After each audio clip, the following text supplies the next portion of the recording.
25th number question देख लेते हैं। 25th नंबर क्वेश्चन में हम लोगों से क्या कहा जा रहा है, compare the area under the curve y is equal to cos square x and y is equal to sine square x, ठीक है, from x equal to 0 to x equal to pi. अब देखना यहाँ पे एक इंपॉर्टेंट बात है जिससे बच्चे कंफ्यूज हो जाते हैं। वो इंपॉर्टेंट बात क्या है कि यहाँ पे दिया गया है आपको कंपेयर द एरियाज, ना कि एरिया बिटवीन द कर्व या फिर एरिया अंडर द कर्व। इसका मतलब इस वाले क्वेश्चन में आपको इस कर्व के एरिया को अलग निकालना है और इस कर्व के एरिया को अलग निकालना है, ठीक है। तो ये बात तो क्लियर है सर, ठीक है। लेकिन कहां से लेकर कहां तक निकालना है, 0 से लेकर पाई तक निकालना है। मतलब मुझे कॉस स्क्वायर एक्स को भी इंटीग्रेट करना होगा 0 से लेकर पाई तक, और मुझे साइन स्क्वायर एक्स को भी इंटीग्रेट करना होगा 0 से लेकर पाई तक।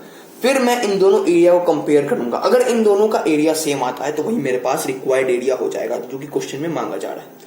देखना, अब हम लोगों को पता है कि हम लोग लिख सकते हैं 2 cos स्क्वायर एक्स को 1 प्लस cos 2x, इतनी बात तो क्लियर है।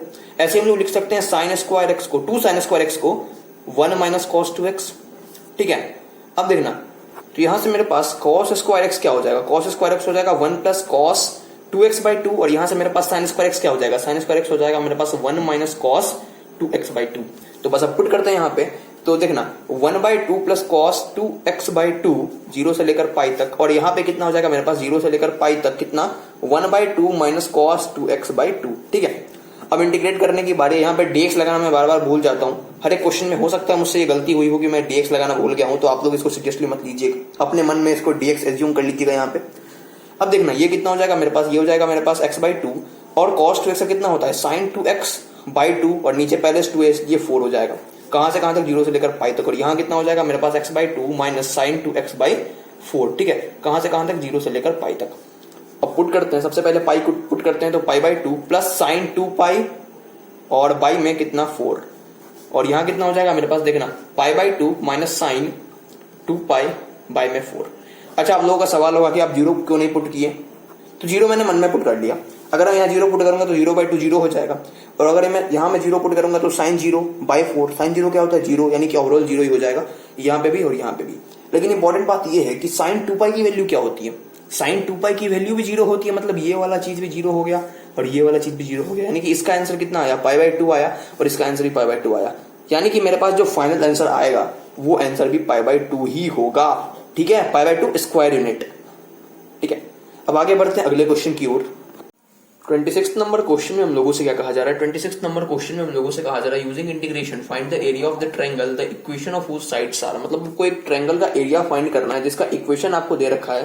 क्या क्या इक्वेशन है मेरे पास, y is equal to 2x plus 1 पहला इक्वेशन, दूसरा इक्वेशन है मेरे पास y is equal to 3x plus 1, और तीसरा इक्वेशन है मेरे पास x इज इक्वल टू 4, ठीक है भाई। तो सबसे पहले मैं मान लेता हूं ये मेरे पास पहला इक्वेशन, ये मेरे पास दूसरा इक्वेशन, ये मेरे पास तीसरा इक्वेशन। अब तीनों इक्वेशन को सॉल्व करके हम लोग तीनों वर्टिसेस निकालेंगे इस ट्रायंगल का। सबसे पहले मैं दूसरा और तीसरा इक्वेशन को सॉल्व करता हूं, तो मैं इसमें x इक्वल टू 4 पुट करूंगा, तो y कितना हो जाएगा मेरे पास, देखना 3 4 12 प्लस 1 13, यानी कि मेरे पास एक कोऑर्डिनेट तो हो जाएगा 4, 13। इतनी बात क्लियर है। अब मैं पहले और तीसरे को सॉल्व करूंगा, पहले और तीसरे को सॉल्व करूंगा, तो मैं यहाँ पे x इक्वल टू 4 पुट करूंगा, तो कितना हो जाएगा मेरे पास 4 इंटू 2 8 प्लस 1 यानी कि 9, यानी कि 4,9 मेरे पास दूसरा कोऑर्डिनेट हो जाएगा। दो कोऑर्डिनेट तो मुझे मिल चुका है। अब तीसरे कोऑर्डिनेट को निकालने के लिए मुझे क्या करना होगा, मुझे पहले और दूसरे इक्वेशन को सॉल्व करना होगा। अगर मैं पहले और दूसरे इक्वेशन को सॉल्व करता हूँ, एक काम करता हूँ, मैं दूसरे में से पहले इक्वेशन घटा देता हूँ। देखना y माइनस वाई 0 हो जाएगा, 3x माइनस 2x कितना हो जाएगा, x और 1 माइनस 1 0 हो जाएगा, यानी कि x कितना हो जाएगा मेरे पास 0। अब x इक्वल टू 0 मैं पहले या दूसरे किसी में भी पुट कर देता हूँ, तो मेरे पास y की वैल्यू कितनी आ जाएगी 0 प्लस 1 यानी कि 1, यानी कि मेरे पास तीसरा कोऑर्डिनेट 0,1 हो जाएगा। तो ये मेरे पास 3 कोऑर्डिनेट होंगे वर्टिसेस के, ठीक है। अच्छा, ये वाला कोऑर्डिनेट किससे आया है, दूसरे और तीसरे से। ये वाला कोऑर्डिनेट किससे आया है, पहले और तीसरे से। और ये वाला कोऑर्डिनेट किससे आया है मेरे पास, पहले और दूसरे से। अब देखना इसको प्लॉट करते हैं, तो ये मेरे पास कार्टेशियन प्लेन है, और अब ये बताओ मुझे कि 0,1 कहां लाई करेगा, 0,1 कुछ यहां लाई करेगा, 0,1 मान लेता हूं मैं इसको, ठीक है। अब देखना और क्या है, और मेरे पास 4,9 है, तो 4,9 कुछ यहां होगा, ठीक है। ये अच्छा डायग्राम नहीं बना, मैं दूसरी जगह बनाता हूं डायग्राम, ठीक है। तो ये मान लो मेरे पास क्या है 0,1 है, ये मेरे पास मान लो क्या है 4,9 है, और एक और कोऑर्डिनेट क्या था मेरे पास 4,13, तो 4,13 मान लो कुछ यहाँ है 4,13, ये एक ही लाइन पे होगा, ठीक है। और इन तीनों को जोड़ देते हैं, तो ये मेरे पास ट्रायंगल बनेगा। अब इस ट्रायंगल का एरिया मुझे फाइंड करना है। अब जरा तीनों जो मेरे पास साइड्स हैं उनके इक्वेशन भी पुट कर देते हैं यहाँ पे। तो ये तो मेरे पास x इज इक्वल टू 4 है। ये मेरे पास कौन सा लाइन है, ये मेरे पास, अब देखना 4,9 किससे आया, 4,9 जो है मेरे पास वो आया है, यहाँ दिख रहा है मुझे 4,9 आया है मेरे पास 1 और 3 से। तो 1 मेरे पास ये है और 3 मेरे पास ये है। तो 3 तो x इक्वल टू 4 है, 1 क्या है मेरे पास, y is equal to 2x plus 1, यानी कि ये वाला जो लाइन है वो किस इक्वेशन को रिप्रेजेंट करेगा, y is equal to 2x plus 1 को। तो ये मेरे पास automatically y is equal to 3x plus 1 हो जाएगा। तो अब मैं इंटीग्रेट कर लेता हूं एरिया निकालने के लिए किसको, 3x प्लस 1 dx को कहां से कहां तक, 0 से लेकर 4 तक, और सब्ट्रैक्ट कर लेता हूं 0 से लेकर 4 तक integration of 2x plus 1 dx। अच्छा ऐसा मैंने क्यों किया ये मुझे तुम बताओ जरा। देखो अगर मैं 3x प्लस 1 को 0 से लेकर 4 तक इंटीग्रेट करूं तो ये वाला पूरा एरिया आएगा मेरे पास, ठीक है। और अगर मैं 2x प्लस 1 को 0 से लेकर 4 तक इंटीग्रेट करूं तो इसके नीचे वाला एरिया आएगा मेरे पास। तो इस पूरे एरिया में से ये नीचे वाला एरिया अगर मैं सब्ट्रैक्ट कर दूंगा तो ये मेरे पास रिक्वायर्ड एरिया नहीं आ जाएगा इस ट्रायंगल का, हाँ आ जाएगा। तो वही काम करते हैं, यहाँ कितना हो जाएगा मेरे पास, देखना यहाँ हो जाएगा 3x square by 2 plus x, कहां से कहां तक, 0 से लेकर 4 तक, माइनस कितना 2x square by 2 plus x, कहां से कहां तक, 0 से लेकर 4 तक। अब पुट करते हैं और आंसर निकालते हैं। तो ये देखना कितना हो जाएगा मेरे पास, 3 इंटू 4 का स्क्वायर यानी कि 16 बाई 2 और प्लस में कितना 4 और माइनस में देखना ये 2 से 2 तो कट ही जाएगा, यहाँ कितना हो जाएगा 16 और माइनस में कितना 4, तो माइनस 4 प्लस 4 कट गया। और यहाँ देखना यहाँ हो जाएगा मेरे पास कितना 3 बाई 2 16 और माइनस में 16, तो 16 कॉमन ले लेंगे, 3 बाई 2 माइनस 1 यानी कि 1 बाई 2 यानी कि 8 स्क्वायर यूनिट मेरे पास आंसर हो जाएगा फाइनल। अब देखना मेरे पास क्वेश्चन नंबर 27 में मेरे पास दो कर्व की इक्वेशन को एक साथ दिया गया है। सबसे पहले इन दोनों कर्व की इक्वेशन को अलग अलग लिखते हैं। तो मेरे पास पहला कर्व है x square is less than equal to y और दूसरा कर्व है मेरे पास y is less than equal to x, यानी कि एक कर्व तो मेरे पास पैराबोला का और दूसरा कर्व मेरे पास लाइन का है।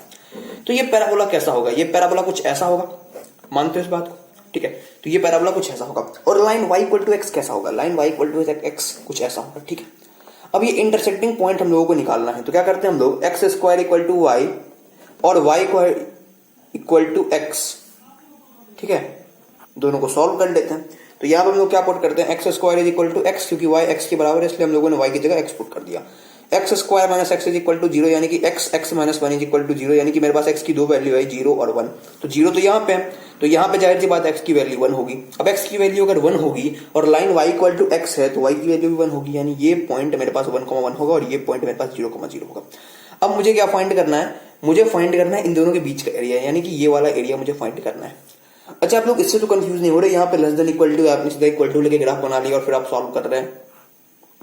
देखो मैं ऐसा इसलिए कर पा रहा हूं क्योंकि मुझे पता है कि मुझे बाउंडेड एरिया निकालना है, ठीक है, और बाउंडेड एरिया यही है।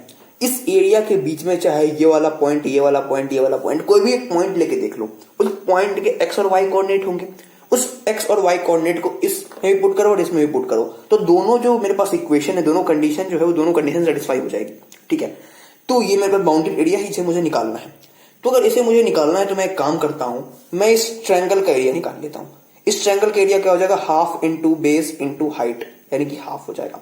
और उसमें से मैं इस पैराबोला को इंटीग्रेट कर देता हूं 0 से लेकर 1 तक, तो मेरे पास ये वाला एरिया आ जाएगा। तो इस ट्रायंगल में से अगर मैं ये वाला एरिया सब्ट्रैक्ट कर दूंगा तो मेरे पास ये रिक्वायर्ड एरिया आ जाएगा, हाँ आ जाएगा। तो हम लोग इसी को इंटीग्रेट करते हैं। अच्छा ये इक्वेशन क्या है मेरे पास, x square is equal to y, ठीक है। तो वाई की वैल्यू कितनी है मेरे पास, एक्स स्क्वायर है। तो इंटीग्रेशन करते हैं हम लोग एक्स स्क्वायर का, लेकिन कहां से कहां तक, 0 से लेकर 1 तक। तो ये कितना हो जाएगा मेरे पास, x cube by 3 from 0 to 1 यानी कि 1/3।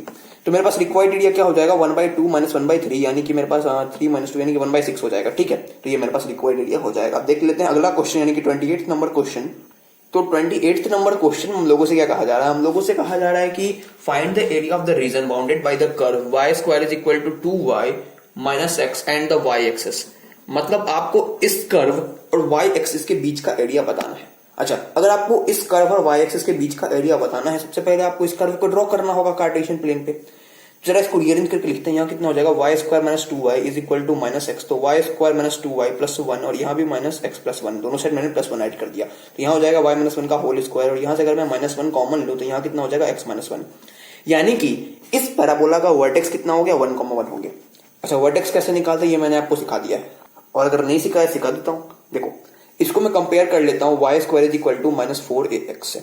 तो मेरे पास जो वर्टेक्स होता है वो होता है y इक्वल टू 0 और x इक्वल टू 0। तो यहाँ y कितना है मेरे पास, y माइनस 1 है इक्वल टू 0 और यहाँ पे x कितना है मेरे पास, x माइनस 1 है। ठीक है, बड़ा x मेरे पास x-1 है और बड़ा y मेरे पास y-1 है। तो यहां से मेरे पास y कितना हो जाएगा 1 और x कितना हो जाएगा 1, इसलिए मेरे पास वर्टेक्स 1,1 है।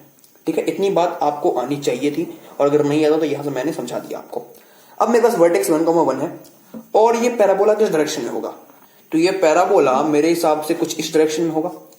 बना लेते हैं यहाँ पे, देखो 1,1 कुछ यहाँ होगा, ये पैराबोला कुछ ऐसा होगा। अच्छा, क्या ये ओरिजिन से पास करेगा, ये देखना पड़ेगा। अगर ओरिजिन से पास करेगा इसका मतलब इस पैराबोला के क्वेश्चन में 0,0 सेटिस्फाई करना चाहिए। यहाँ 0 पुट करते हैं, यहाँ कितना हो जाएगा मेरे पास -1 का स्क्वायर यानी कि 1, और यहाँ 0 पुट करें तो यहाँ कितना हो जाएगा -1 यानी कि 1 = 1, यानी कि ओरिजिन से पास करेगा। ठीक है, मतलब पैराबोला कुछ ऐसा होगा। अब ये वाला पॉइंट हम लोग निकाल लेते हैं। इस वाले पॉइंट को निकालने के लिए हम लोग क्या करते हैं, हम लोग एक बात जानते हैं कि भैया ये y एक्सिस है और y एक्सिस पे x कोऑर्डिनेट 0 होगा, इसलिए हम लोग x की वैल्यू 0 पुट करते हैं। यहाँ कितना हो जाएगा मेरे पास, देखना y-1 का whole square is equal to -1 यानी कि y-1 का whole square is equal to 1 यानी कि y-1 इज इक्वल टू +-1। तो मेरे पास y की दो वैल्यू आती है 2 और 0, तो 0 तो यहाँ पे और ये 2 हो जाएगा। इसका मतलब मुझे इस कर्व को इंटीग्रेट करना पड़ेगा 0 से लेकर 2 तक, ताकि मुझे ये वाला एरिया मिल पाए। तो 0 से लेकर 2 और इस कर्व को इंटीग्रेट करना पड़ेगा। ये कर्व क्या है मेरे पास, ये कर्व है मेरे पास y² is equal to 2y - x। तो मेरे पास x कितना हो जाएगा 2y - y²। ठीक है, तो यहां कितना हो जाएगा 2y - y² और dy, ये मेरे पास रिक्वायर्ड एरिया हो जाएगा। तो यहां देखना 2y² / 2 - y³ / 3 और 0 से लेकर 2 तक, तो ये कितना हो गया, देखो 2 से 2 तो कट ही गया। यहाँ कितना हो जाएगा y² यानी कि 2 का स्क्वायर माइनस 2 का क्यूब बाई 3, तो ये देखना 4 और माइनस में 8/3 यानी कि 12 - 8/3 यानी कि 4/3 स्क्वायर यूनिट्स मेरे पास रिक्वायर्ड एरिया हो जाएगा। अच्छा, सवाल होगा सर आपने 0 तो पुट ही नहीं किया। भैया 0 पुट कर लो, 0 - 0 0 आएगा, इसलिए मैंने पुट नहीं किया। तो मेरे पास फाइनल आंसर 4/3 स्क्वायर यूनिट है। ठीक है।